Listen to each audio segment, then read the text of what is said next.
Had to get there. I understand that you know, the physiology of it, if you will, but it had to come from somewhere. And that is the leap of faith that you guys make, that it just happened. Well, a leap of faith, you don't actually need a leap of faith. You're the one who needs a leap of faith, because you are actually, the onus is on you to say why you believe in something. There's an infinite number of gods you could believe in. I take it you don't believe in Zeus or Apollo or Thor. You believe in, presumably, the Christian God, Jesus. So Jesus was a real guy. I could see him. Yeah. You know, and I know what he did. And so I'm not positive that Jesus is God, but I'm throwing in with Jesus rather than throwing in with you guys, because you guys can't tell me how it all got here. You guys don't know. We're working on it. Physicists are working. When you get it, then maybe I'll listen. Yeah. Well, no, I mean, if you look at the history of science over the centuries, the amount that's gained in knowledge each century is stupendous. In the beginning of the 21st century, we don't know everything. We have to be humble. We have to, in humility, say that there's a lot that we still don't know. And, you know, being humble is a Christian virtue. Well, so, there you go. Of course it is. All right. Don't know. And, you know, being humble is a Christian virtue. Well, so, there you go. Of course it is. All right. In the book. Well, then who did create the heavens and the earth? Why do you use the word who? You see, you immediately beg the question by using the word who. Well, then how did it get created? Well, by a very slow process. Well, how did it start? Nobody knows how it started. We know the kind of event that it must have been. We know the sort of event that must have happened for the origin of life. And what was that? It was the origin of the first self-replicating molecule. Right, and how did that happen? I told you we don't know. So you have no idea how it started? No, nor has anybody. Nor has anyone else.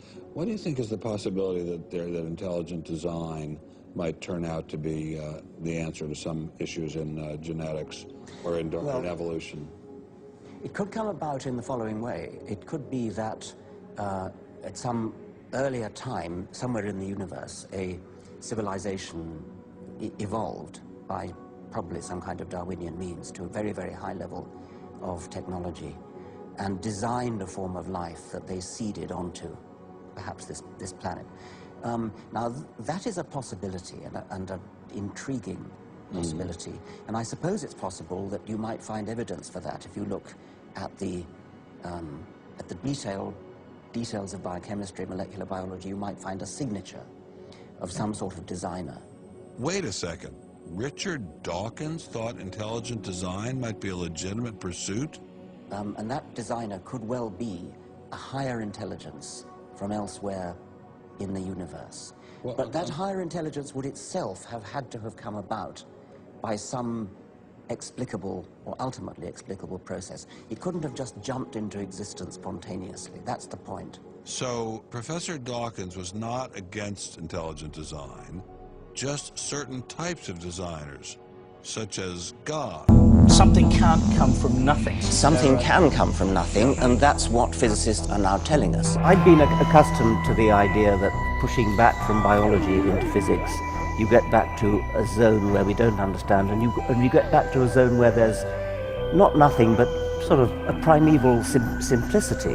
What I learned from your book, which I find stunningly exciting, is that it is literally nothing. It is literally nothing. It is literally nothing. Of course, common sense doesn't allow you to get something from nothing. That's why it's interesting. It's got to be interesting in order to give rise to the universe at all.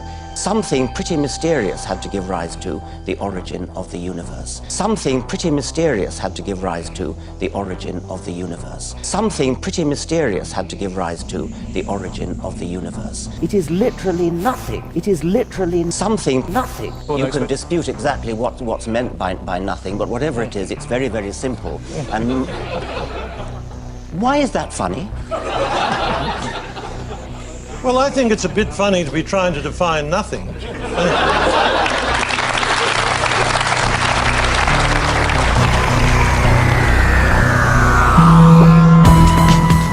It is literally nothing. You can dispute exactly what's meant by nothing. Something pretty mysterious had to give rise to the origin of the universe. The nothing that Lawrence Krauss is talking about, whether or not it's what a naive person would conceive as nothing or what a sophisticated physicist would consider to be nothing, it is going to be something much, much simpler than a creative intelligence. It is going to be something to dispute, whether nothing is quite the right word. It is literally nothing. You can dispute exactly what's meant by nothing. Something pretty mysterious had to give rise to the origin of the universe. It is literally nothing.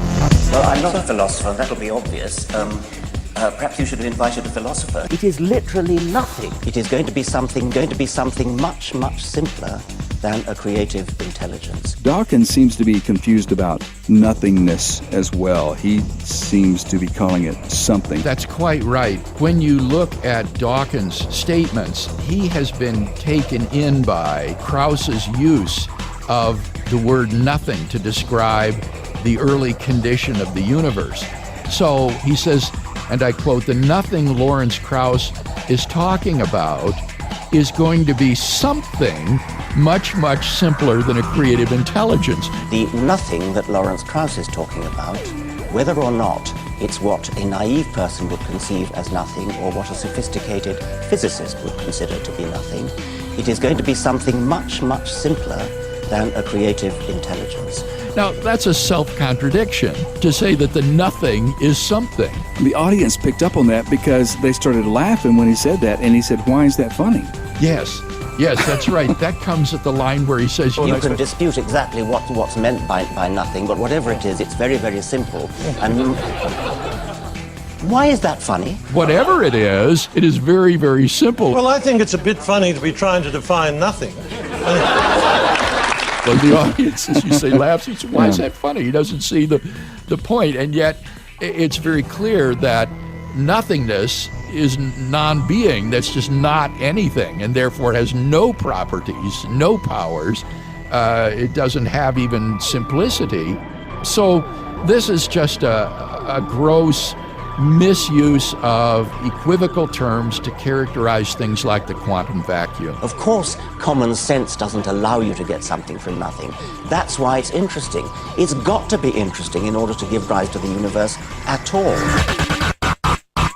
Something pretty mysterious had to give rise to the origin of the universe. It is literally nothing. You can dispute exactly what's meant by nothing. Something pretty mysterious had to give rise to the origin of the universe. It is literally nothing. If you press Professor Krauss, he admits that he's not really talking about nothing. He himself says, and I quote, "By nothing, I don't mean nothing." Nothing isn't nothing anymore in physics. Nothing isn't nothing anymore in physics. There could be literally nothing, from which something suddenly springs. And I mean, it is very hard to grasp it, and I certainly can't grasp it.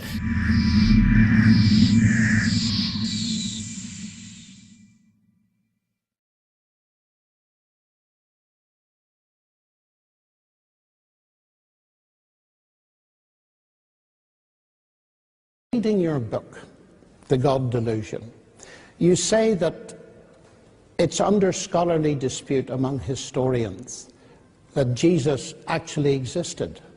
Now, I checked with the ancient historians. That is not so. And it disturbed me. History is not natural science.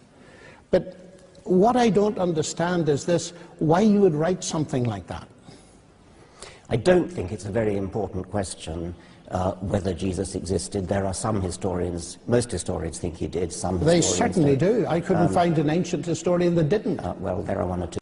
When you look at history, and let's leave aside, maybe I alluded to the possibility that some historians think Jesus never existed. I take that back. Jesus existed.